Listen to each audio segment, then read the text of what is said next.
Salut à tous. Aujourd'hui je vous présente une vidéo hors série sur l'univers de Shingeki no Kyojin, l'attaque des titans. J'ai visionné l'anime plus tôt cette année avant de lire le manga, et j'ai énormément aimé cet univers.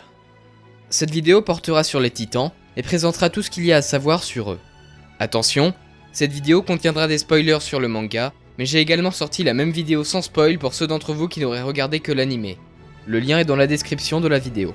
Si vous n'avez en revanche ni vu l'anime ni lu le manga de Shingeki no Kyojin, foncez avant de voir cette vidéo, vous ne le regretterez pas. Le mot titan est la traduction de Kyojin en japonais, qui signifie littéralement géante personne. Dans l'univers de SNK, l'origine des titans remonte à une époque antique. Le premier titan est apparu lorsque l'esclave Ymir, prisonnière du clan Eldien, était pourchassée dans une forêt pour avoir laissé s'échapper des cochons. En fuite et blessée, Ymir trouva un gigantesque arbre creux. Elle y pénétra et tomba dans un bassin, dans lequel une créature mystérieuse s'attacha à elle.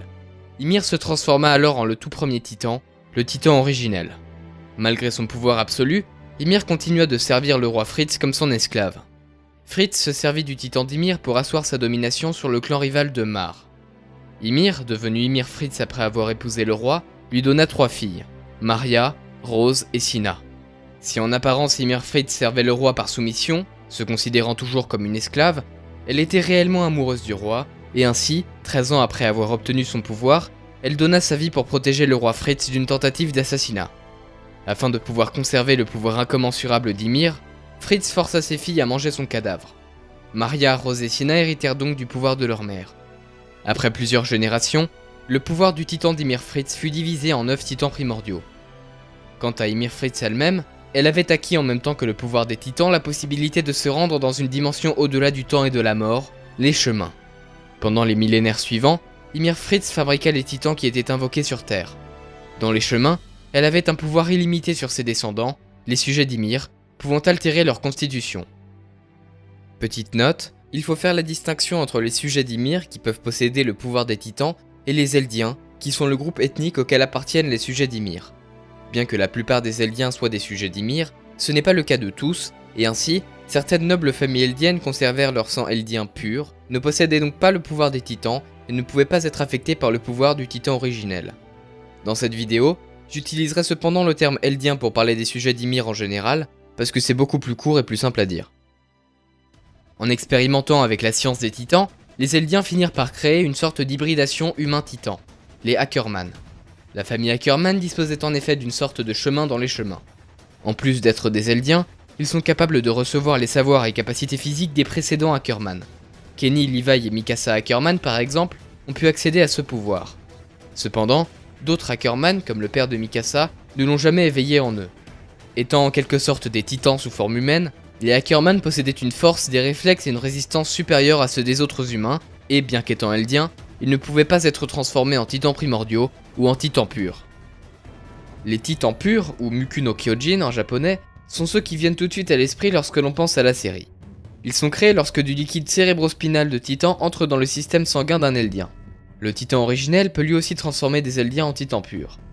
Si l'on dit que la taille des titans purs varie généralement de 3 à 15 mètres, c'est car il s'agit de la taille des titans que Mar envoyait errer sur Paradis et de ceux qu'ils utilisaient lors de leur guerre. La taille des titans purs est cependant virtuellement sans limite. On peut prendre l'exemple notable du titan pur de Road Race, qui mesurait dans les 120 mètres, ou celui des millions de titans enfermés dans les murs de Paradis, qui mesuraient environ 60 mètres chacun et étaient similaires en tout point au titan colossal. Les titans purs ressemblent physiquement à l'Eldien qu'ils étaient à l'origine, notamment à travers la taille et la longueur de leurs cheveux, ainsi que la forme de leur visage. Tous les titans purs possèdent cependant des points communs au niveau de leur apparence. Ils ressemblent tous à des humains géants possédant un corps masculin et dépourvus d'organes génitaux. Sous forme de titans purs, les Eldiens ne sont plus maîtres d'eux-mêmes et sont dirigés par un instinct qui les pousse à dévorer d'autres humains, et ce même s'ils n'ont pas besoin de manger pour survivre. Ils adoptent un comportement de bête sauvage.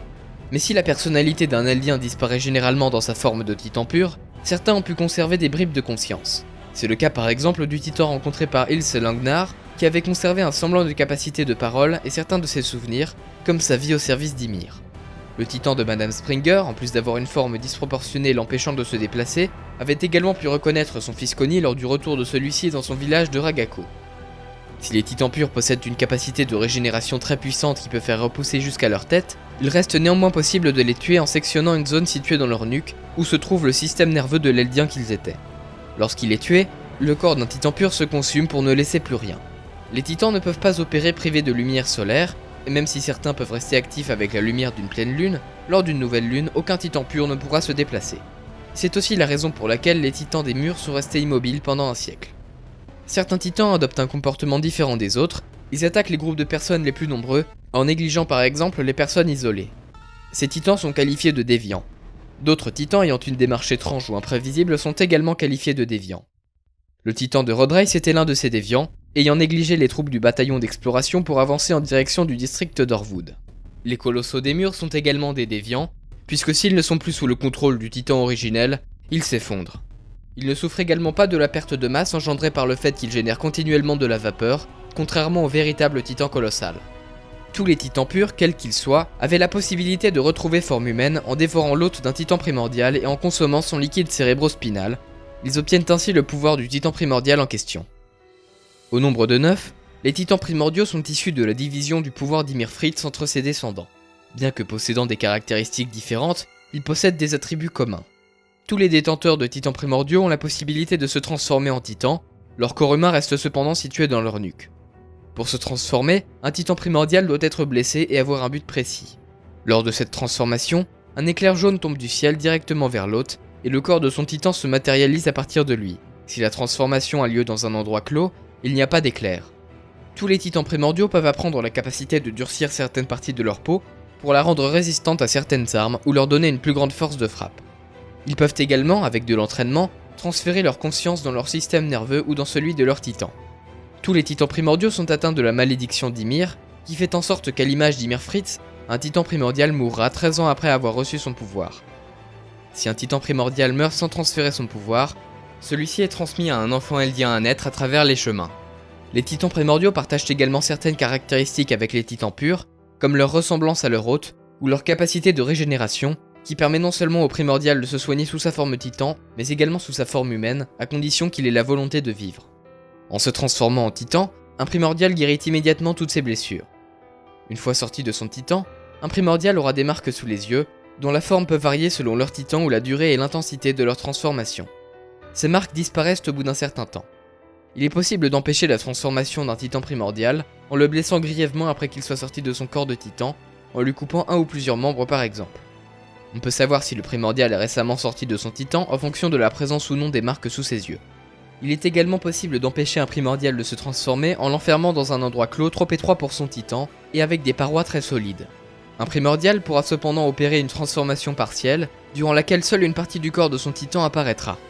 Un titan primordial peut en partie sortir de son titan tout en y restant connecté et en gardant le contrôle, ce qui leur permet de parler ou de communiquer avec leur corps humain. Lorsqu'un primordial se sépare de son titan, le corps de celui-ci se consume similairement à celui d'un titan pur. Si un titan primordial utilise sa capacité de durcissement sur tout son corps, alors son corps ne disparaîtra pas une fois avoir été séparé de son hôte. De plus, après avoir hérité d'un titan primordial, il est possible d'accéder aux souvenirs des précédents détenteurs de ce titan, bien qu'en général, seuls les souvenirs du précédent détenteur deviennent accessibles. Malgré tous ces points communs, chaque titan primordial possède ses propres caractéristiques et ses propres pouvoirs.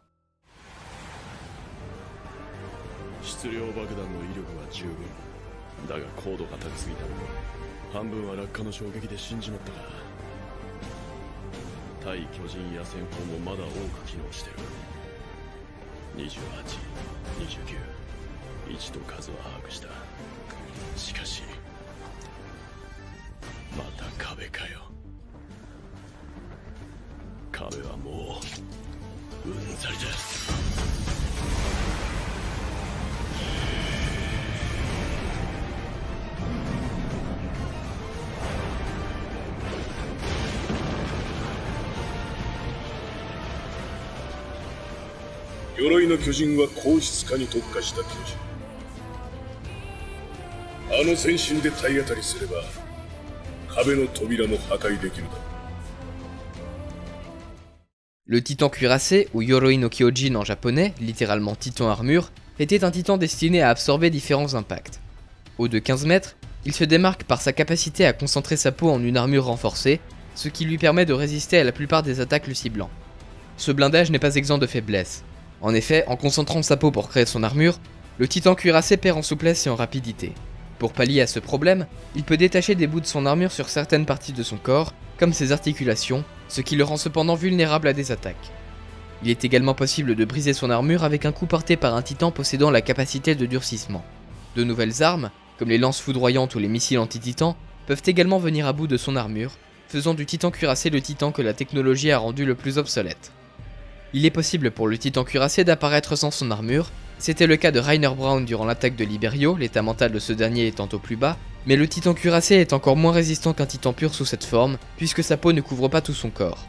De même, si le titan cuirassé perd son armure à cause du pouvoir du titan originel, il sera encore plus vulnérable, puisqu'il n'aura plus du tout de peau. Même avec son armure, le titan cuirassé est capable d'utiliser sa capacité de durcissement pour renforcer ses mains et ses pieds en vue d'une escalade par exemple. Son seul utilisateur connu était justement Rainer, qui a possédé le titan cuirassé pendant plus de 11 ans, et s'en est servi pour détruire le mur Maria, pour capturer Eren Yeager sur le mur rose puis pour tenter de l'emmener à Mar, pendant la bataille du mur Maria et pendant l'attaque de Liberio, ainsi que pour les différentes guerres menées par Mar, comme la bataille de Force Lava. Rainer s'est également servi de son titan pendant la bataille de Shiganshina, puis pour fuir Paradis pendant le grand terrassement, et pour affronter le titan originel d'Eren.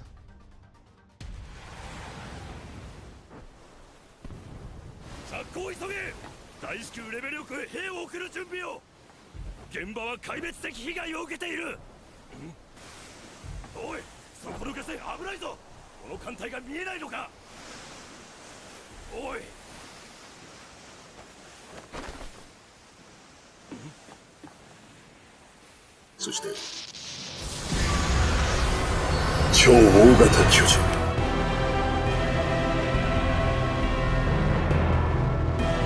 破壊の神だ。 Le titan colossal, ou Chuo-Ogata Kyojin, littéralement titan très grand, est sans aucun doute le titan primordial possédant la plus grande force brute.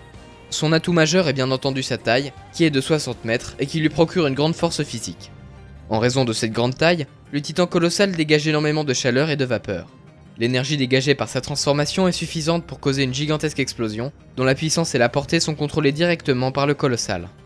Le titan colossal peut également faire disparaître son corps de titan en causant une explosion, moins puissante cependant. Il possède également la faculté d'utiliser son propre corps comme combustible pour émettre une vague continue de vapeur et de chaleur, qui peut repousser ses opposants et les empêcher de l'approcher. Il peut aussi consumer tout son corps d'un coup pour le faire disparaître dans un écran de fumée. La puissance du titan colossal est compensée par le long temps qu'il faut à son détenteur pour retrouver l'énergie suffisante pour l'invoquer à nouveau. Le titan colossal possède aussi des faiblesses. Sa taille le rend fort mais lent, et il ne peut pas bouger lorsqu'il émet sa vapeur. Bertolt Hoover était le premier détenteur connu du titan colossal après Emir Fritz, et il représente généralement l'univers de SNK dans la pop culture. Bertolt s'est servi de son titan colossal pour détruire les murs de Shiganshina et de Trost, ainsi que pour tenter de capturer Eren Yeager sur le mur rose. Bertolt participa également à la bataille du mur Maria, durant laquelle il fut vaincu, puis dévoré par le titan pur d'Armin Arlert. Armin avait en effet mis sa propre vie en jeu pour battre le titan colossal de Bertolt, en le forçant à utiliser énormément de vapeur sur lui, pour l'empêcher de réagir à l'attaque surprise et rapide d'Eren sur sa nuque qui suivit la fin de la vague de vapeur.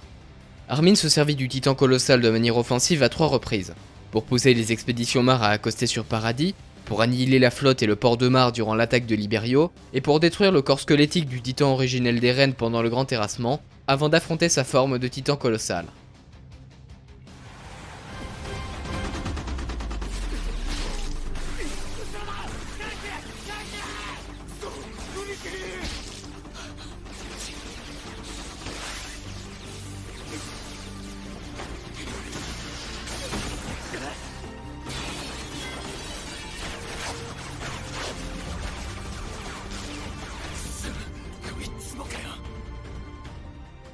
車力の巨人は並外れた持続力で長期間の任務に対応できる。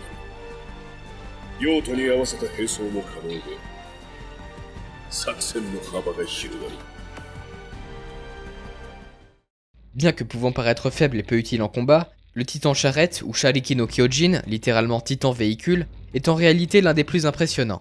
Il s'agit d'un titan quadrupède de 4 mètres, avec une tête allongée qui peut lui donner un air ridicule. Ce titan se démarque par sa remarquable endurance, qui peut lui permettre de rester transformé pendant des mois, ou de se transformer énormément de fois d'affilée. Cet aspect statique du titan charrette a permis au Mar de développer tout un équipement à placer sur son dos, notamment des tourelles comportant des mitrailleuses, un canon d'artillerie ou encore un équipement plus rudimentaire avec des tonneaux. Étant donné qu'il peut rester transformé longtemps, le titan charrette a la possibilité de dormir en forme titan. L'endurance du charrette est cependant compensée par le fait que si son hôte est blessé, sa régénération sera lente. La seule détentrice connue du titan charrette est Pickfinger, qu'il a notamment utilisé lors de l'invasion du mur rose et pendant la bataille du mur Maria, pendant l'attaque de Liberio ou pendant les guerres menées par Mar comme à Force Lava. Pick se servit également de son titan pendant la bataille de Shiganshina et pendant le grand terrassement. Si le charrette de Pick pouvait parler de manière fluide, on ignore si c'était le cas des autres hôtes du charrette.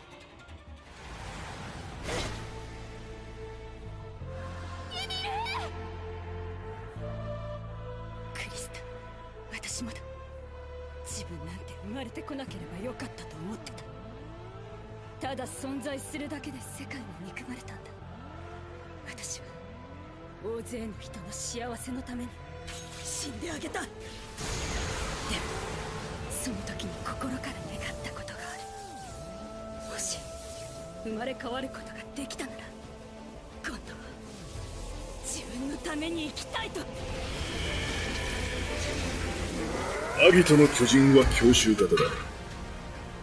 小ぶりな分、最も素早く。強力な爪と顎で大抵のものは砕ける。Le titan mâchoire, ou Agito no Kyojin, est un titan quadrupède rapide de 5 mètres. Ses griffes renforcées lui permettent d'escalader n'importe quelle surface avec une grande facilité. La force de la mâchoire qui lui donne son nom est suffisante pour écraser absolument tout, y compris un cocon de cristal de durcissement. Cependant, le titan mâchoire ne dispose pas d'une très grande force physique, et il sera facilement battu par un titan plus grand s'il n'a pas la possibilité de s'échapper. Avec la capacité de durcissement, il est possible pour le titan mâchoire de renforcer sa mâchoire et son visage avec une sorte de casque qui peut par exemple le rendre à l'épreuve des balles. Le titan mâchoire est celui qui a le plus changé d'hôte au cours de l'histoire. Détenu tout d'abord par Marcel Galliard, celui-ci le perd peu après son arrivée sur Paradis, lorsque le groupe de guerriers Mar est pris par surprise par l'apparition d'un titan pur. Marcel protège Reiner du titan, mais il est dévoré à sa place. Après la fuite du groupe, le titan pur se retransforme en humain. Ymir avait été transformée en titan il y a 60 ans de cela, après qu'on l'a fait passer pour une héritière de sang royal. Ymir se servit très peu du mâchoire, afin de cacher ses pouvoirs aux habitants de Paradis. Elle fut néanmoins contrainte de révéler sa vraie nature lors de l'attaque du château d'Utgard par des titans purs contrôlés par le bestial, afin de protéger sa vie et celle de ses camarades. Alors qu'elle comptait rester sur l'île afin de protéger celle qu'elle aimait, Historia Reiss, elle décida de suivre Reiner et Bertholdt à Mar, après avoir découvert que Paradis disposait toujours du pouvoir du titan originel, et qu'ainsi, l'humanité des murs avait un futur même sans elle. Voulant payer la dette qu'elle sentait avoir à l'égard du groupe d'Eldiens de Mar, elle se laissa dévorer par le prochain guerrier, Porco Galliard, le frère de Marcel, qui hérita ainsi de son pouvoir. Si la forme du mâchoire d'Ymir était si différente des autres, c'est à cause des nombreuses décennies qu'elle avait passées en tant que titan pur, qui ont eu une influence sur l'apparence de son titan. Le mâchoire d'Ymir avait également, contrairement aux autres, la possibilité de parler, bien qu'elle ne le fasse que difficilement. De par son entraînement, Porco maîtrisait mieux le pouvoir du mâchoire qu'Ymir, mais cela ne l'empêcha pas d'être battu encore et encore par les Eldiens de Paradis. Durant la bataille de Shiganshina, Porco fut gravement blessé par Eren et se laissa dévorer par le titan pur de Falco Grice afin de sauver Reiner ainsi que le jeune homme. Ayant été transformé à partir de liquide cérébrospinal du bestial, le mâchoire de Falco était une sorte d'hybride entre les deux titans primordiaux, possédant à la fois la mâchoire caractéristique et des attributs animaux, notamment des ailes qui lui permettaient de voler. Falco se servit de son titan pour aider les guerriers Mar et le bataillon d'exploration à quitter Paradis pendant le grand terrassement, puis comme soutien aérien pour affronter le titan originel d'Eren. Le combat qui s'ensuivit aboutit à la mort d'Eren et à la disparition du pouvoir des titans, et ainsi, Falco fut le dernier détenteur du titan mâchoire de l'histoire.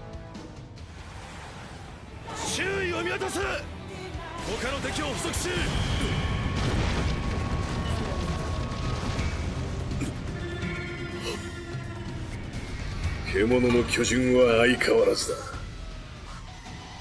他より多少でかいってだけの巨人がまさか投球技術でここまで恐ろしい兵器になっちまうとはな。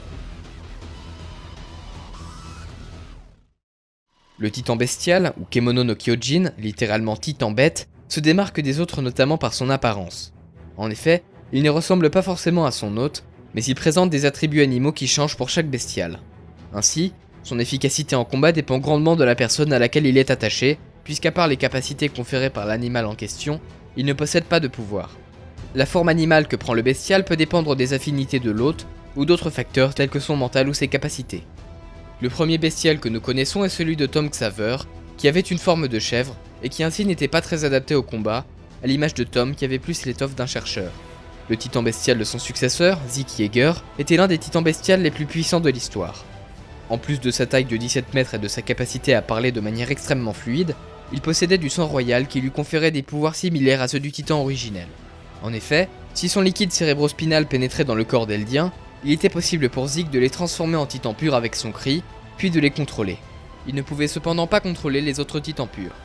De même, son entraînement au baseball avec Xaver lui a permis d'effectuer de nombreux lancers de projectiles dévastateurs sur ses opposants. Ses longs bras conférés par sa forme de primate se sont également avérés déterminants pour ses jets.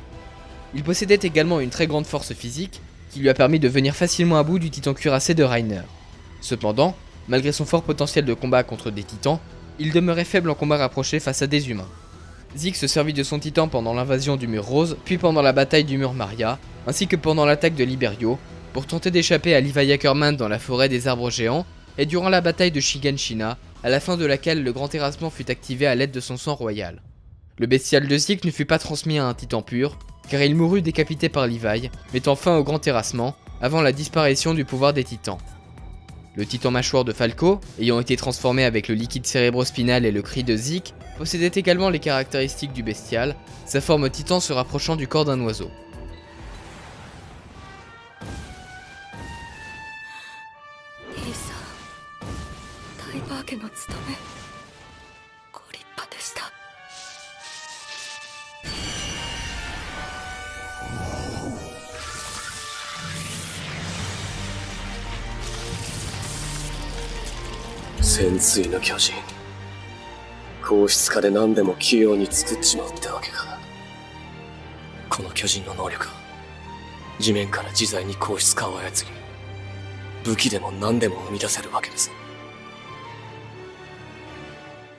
Le titan marteau d'armes, ou Sensui no Kyojin, littéralement titan marteau de guerre, était l'un des titans les plus forts au combat.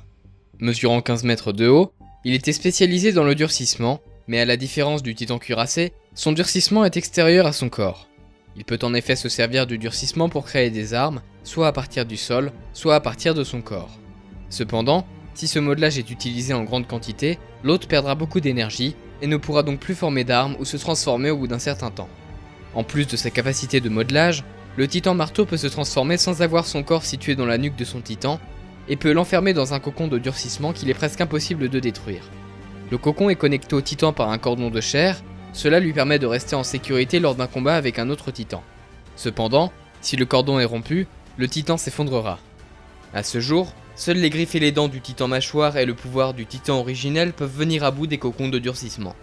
À l'intérieur de son cocon, l'hôte du titan marteau n'aura pas les marques sous les yeux caractéristiques des primordiaux, et ce même après une transformation. Depuis bien avant la Grande Guerre des Titans, le titan marteau appartenait au clan Tybur, et lors de l'attaque de Liberio, c'était Lara Tybur qui était la détentrice du marteau d'armes. Celle-ci parvint à venir à bout de 2 transformations d'Eren Yeager, avant que celui-ci ne se serve des dents du mâchoire de Porco pour la broyer dans son cristal et consommer son liquide cérébrospinal, acquérant ainsi le pouvoir du titan marteau. Le titan de Lara avait la capacité de parler et était recouvert d'une peau blanche, dont les traits autour des yeux et de la bouche rappelaient un capuchon de bourreau. Après l'avoir acquis, Eren se servit du pouvoir du marteau pour s'échapper de la cellule dans laquelle il était retenu prisonnier, et il s'en servit également pour tenir tête aux mâchoires et aux cuirassés en même temps lors de la bataille de Shiganshina. Il est à noter que le titan d'Eren n'a pas changé d'apparence une fois que celui-ci a hérité du marteau.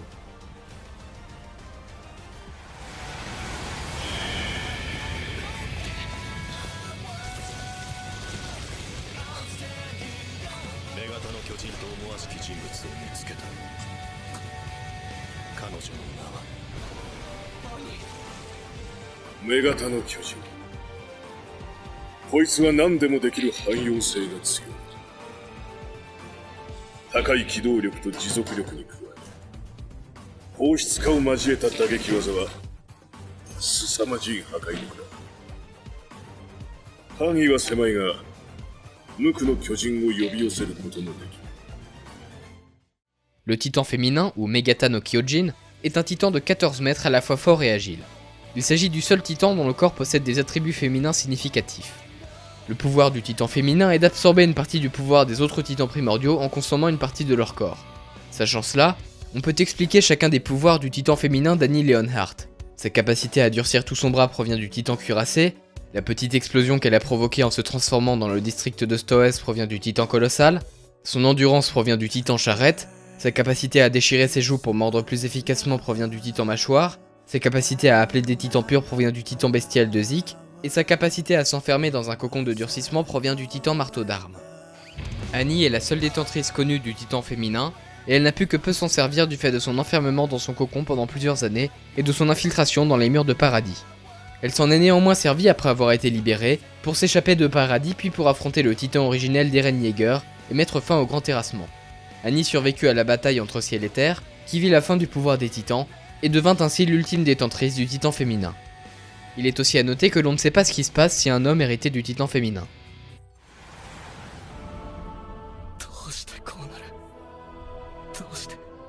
俺たちは奪われる。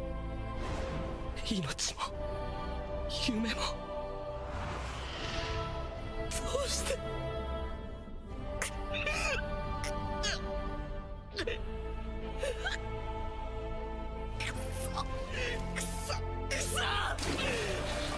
諦めてたまるか。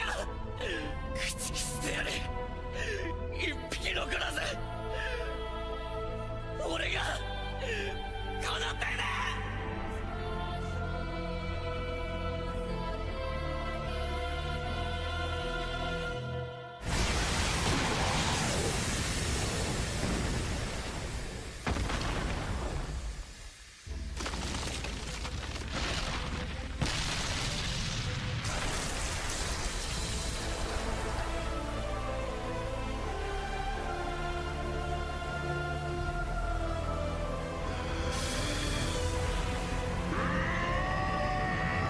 その巨人はいついかなる時代においても自由を求めて進み続けた。自由のために戦った。名は進撃の巨人。 Le titan assaillant, ou Shingeki no Kyojin, littéralement titan d'offensive, est celui qui donne son nom au manga. Le titan assaillant mesure 15 mètres de haut, et la seule caractéristique physique qui le distingue d'un titan pur est son imposante musculature. Le titan assaillant possède aussi des yeux verts brillants, indépendamment de la couleur des yeux de l'hôte. Le pouvoir secondaire du titan assaillant est celui de passer en mode berserk, dans lequel son apparence change, et dans lequel il gagne en force. Le mode berserk a cependant comme inconvénient de donner à son hôte une rage sanguinaire, qui l'empêche de se contrôler totalement. Le titan assaillant possède aussi une bonne endurance, et est capable de se transformer 3 fois d'affilée. Le véritable pouvoir du titan assaillant est bien plus que de la simple force brute. Il consiste en effet à pouvoir hériter, en plus des souvenirs de ses précédents hôtes, similairement au reste des titans primordiaux, des souvenirs d'hôtes futurs. Cette capacité est démontrée lorsqu'Eren Yeager s'est servi du pouvoir du titan assaillant pour faire en sorte que son père Grisha Yeager mène à bien son plan de dérober le titan originel à la famille Reiss, le rendant ainsi responsable de tous les événements de l'histoire. Le pouvoir du titan assaillant est également une malédiction. À travers les chemins, le passé, le présent et le futur sont liés, et ainsi, un détenteur sera condamné à réaliser malgré lui les actions dont il a pris connaissance avec son pouvoir. Eren Kruger est le premier hôte connu du titan assaillant. Il s'est infiltré parmi les mares pour donner des renseignements à la résistance eldienne, et il n'a ainsi pas eu l'occasion d'utiliser son titan. Il s'en servit néanmoins pour éliminer les forces mares qui avaient déporté le groupe de résistants de Grisha Yeager sur Paradis. Eren Kruger transmit ensuite son titan à Grisha, qui s'en servit pour atteindre les murs. Similairement à Kruger, Grisha n'eut pas l'occasion d'utiliser son titan au sein des murs. Il s'en servit cependant pour affronter et dévorer le titan originel de Frida Reiss, puis pour s'échapper de la chapelle Reiss, avant de transmettre à son tour le titan assaillant à son fils Eren Yeager. Eren est l'hôte du titan assaillant ayant sans aucun doute le plus utilisé son titan, malgré le fait qu'il avait ignoré l'existence de ce pouvoir pendant plusieurs années. Eren se servit pour la première fois de son titan lors de la bataille de Trost, et il s'en servit ensuite à de nombreuses reprises au service des Eldiens de Paradis.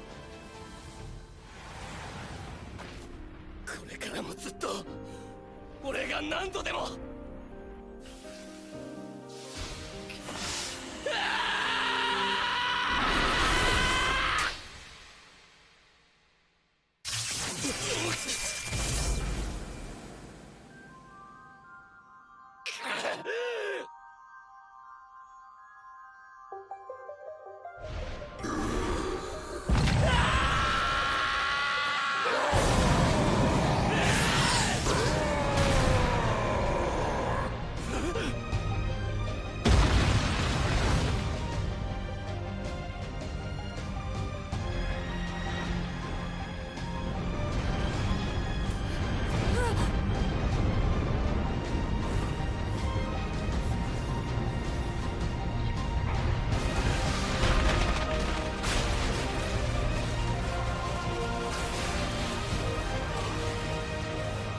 たかもユミルの民とは皆一様に見えない何かで繋がっていると考えざるを得ない。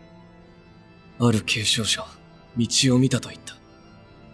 巨人を形成する血や骨、時には記憶や意志もその道を通り送られてくる。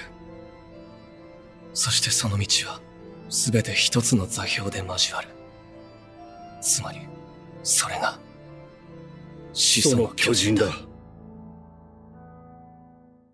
Le titan originel, ou Shiso no Kyojin, soit titan fondateur, est sans aucun doute le titan primordial le plus fort de tous.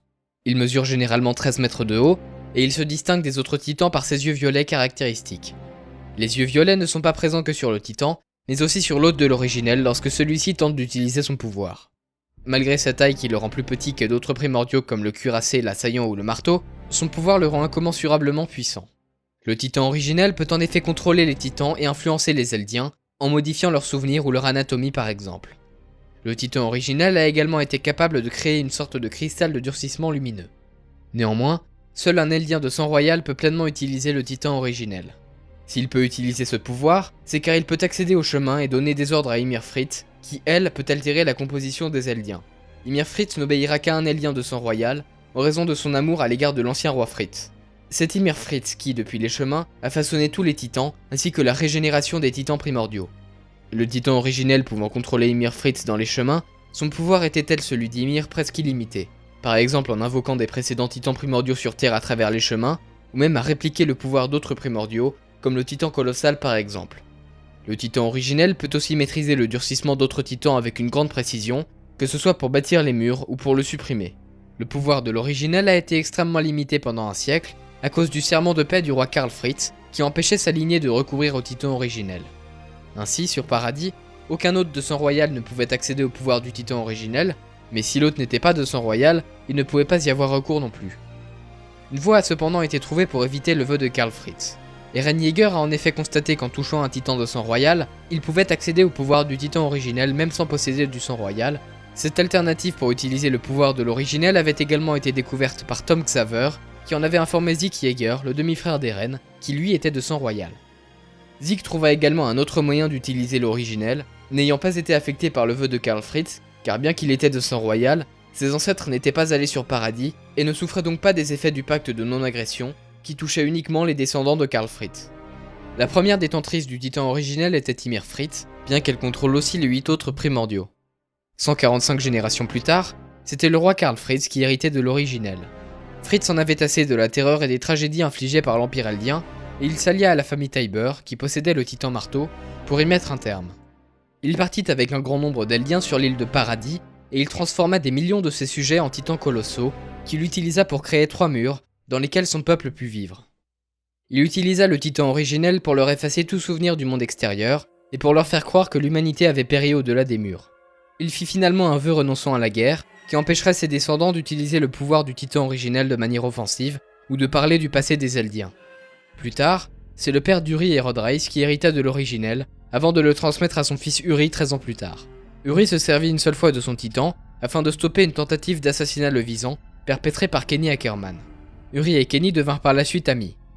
Uri transmit finalement son pouvoir à la fille de son frère Rod, Frida Reis. Frida se servit du pouvoir de l'originel pour aller voir sa demi-sœur Historia, et plus particulièrement pour lui effacer la mémoire après chacune de leurs rencontres, pour qu'Historia oublie la présence de sa demi-sœur dans sa vie. Frida tenta finalement d'utiliser le titan originel afin de sauver les Eldiens de Paradis, après que Grisha Yeager, un Eldien du continent possédant le titan assaillant, l'a supplié de le faire, mais le serment de Karl Fritz l'en empêcha. Lorsque Grisha se transforma dans le but de dérober son pouvoir, Frida fit de même, mais Grisha vint à bout de son titan et la dévora, acquérant ainsi le titan originel. Grisha le transmit ensuite à son fils, Eren Yeager. N'étant pas de son royal, Eren ne pouvait pas faire appel au pouvoir de l'originel. Il tomba néanmoins sur le titan pur de Dinah Fritz, l'ancienne femme de son père et la mère de Zeke Yeager, qui était, elle, de sang royal. En entrant en contact avec elle, Eren fut capable de contrôler les titans purs pendant un bref instant. Eren utilisa finalement le titan originel avec l'aide de Zeke pour activer le grand terrassement. Zeke tenta d'ordonner à Ymir Fritz d'empêcher les Eldiens de se reproduire, pour mener à bien son plan d'euthanasie des Eldiens, mais Eren parvint à convaincre Ymir de détruire l'ensemble du monde à l'extérieur de Paradis, déclenchant ainsi le grand terrassement. Eren ayant été décapité juste avant d'entrer en contact avec Zeke, le pouvoir des titans tenta de rattacher sa colonne vertébrale à sa tête, ce qui entraînait la création du titan originel d'Eren, une monstruosité squelettique difforme. Bien que le titan originel mesurait généralement 13 mètres, celui d'Eren mesurait plus de 500 mètres de haut, le rendant encore plus immense que le titan d'Ymir Frith et en faisant le plus grand titan de l'histoire.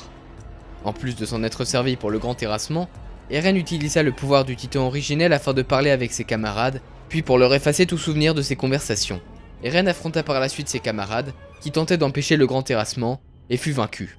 Son corps squelettique d'originel fut pulvérisé par l'explosion provoquée par la transformation d'Armin en titan colossal, mais Eren prit à son tour une forme de colossal pour affronter Armin. Eren fut finalement tué par Mikasa Ackerman, qui parvint à entrer dans la bouche de son titan, puis à le décapiter. De même que Zeke, le pouvoir d'Eren ne fut transmis à personne, car après sa mort, le pouvoir des titans disparut. Le pouvoir des titans put quitter le monde grâce à la volonté d'Ymir Frith. Depuis les chemins, elle avait orchestré les événements afin de se libérer, tant de sa servitude que de son amour pour le roi Frith, qui la retenait prisonnière dans les chemins. Lorsque Mikasa Ackerman refusa de révéler à Eren l'amour qu'elle lui portait, qui aurait été mutuel, et qu'elle put suffisamment se détacher de ses sentiments pour abattre le monstre qu'Eren était devenu, Ymir Frith put enfin trouver la force de se libérer de l'amour qui la faisait souffrir, inspiré par les actions de Mikasa. Ainsi, après la mort d'Eren, le dernier détenteur du titan originel, Ymir Frith fut libéré des chemins, et le pouvoir des titans arriva à son terme.